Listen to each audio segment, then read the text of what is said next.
ગારિયાધારમાં આવેલું બિલબંજન મહાદેવ મંદિર જે ઐતિહાસિક મંદિર છે, અહીં મહાશિવરાત્રિના પર્વ નિમિત્તે લાખો ભક્તોનું ઘોડા પર ઉમટી પડ્યું હતું। શિવ ભક્તોએ અહીં ભગવાન શિવની ભક્તિભાવ સાથે આરાધના કરી હતી તથા ગારિયાધારનું શ્રી બિલબંજન મહાદેવ મંદિર રાજાશાહી વખતનું છે।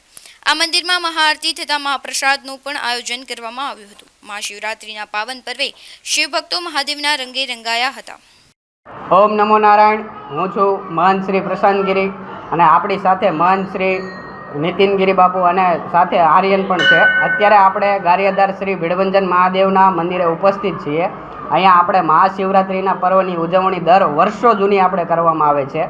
અહીંયા અલગ અલગ પૂજાઓ કરવામાં આવે છે, ભોળાનાથના અલગ શણગાર કરવામાં આવે છે અને ભોળાનાથને વિવિધ પ્રસાદીઓથી એને ધરવામાં આવે છે।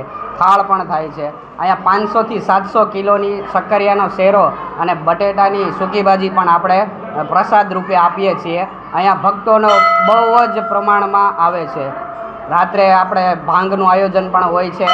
અમે અહીંયા છેલ્લા વર્ષોથી શિવરાત્રિની ઉજવણી કરીએ છીએ અને અમારો અહીંયા અત્યારે હાલ 7મી થી 8મી પેઢી શ્રી બિલબંજન મહાદેવના મંદિરમાં ઉપસ્થિત છે અમે। અને આપણે ગારિયાધારની અંદર પૌરાણિક મંદિર હોય તો શ્રી બિલબંજન મહાદેવ। આજે આપણે ગારિયાધારના સૌથી પૌરાણિક મંદિર એવા બિલબંજન મહાદેવના પટાંગણમાં ઊભા છે। આજના મહાશિવરાત્રિના મહાપર્વ નિમિત્તે આજે બાઇક રેલી, મહાપ્રસાદ, રાત્રે મહાઆરતીનું એક ખૂબ ભવ્ય આયોજન થનાર છે અને ભોળાનાથ તમામ ભક્તજનો ઉપર સુખ, શાંતિ અને સમૃદ્ધિ વરસાવે એવી ભોળાનાથને પ્રાર્થના।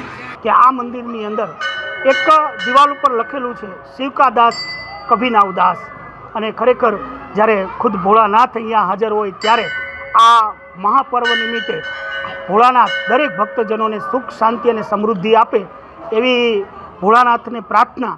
આજના દિવસે મહાઆરતી, મહાપ્રસાદનું આયોજન છે। દરેક ભક્તજનો લાભ લે એવી વિનંતી। જય ભોળાનાથ।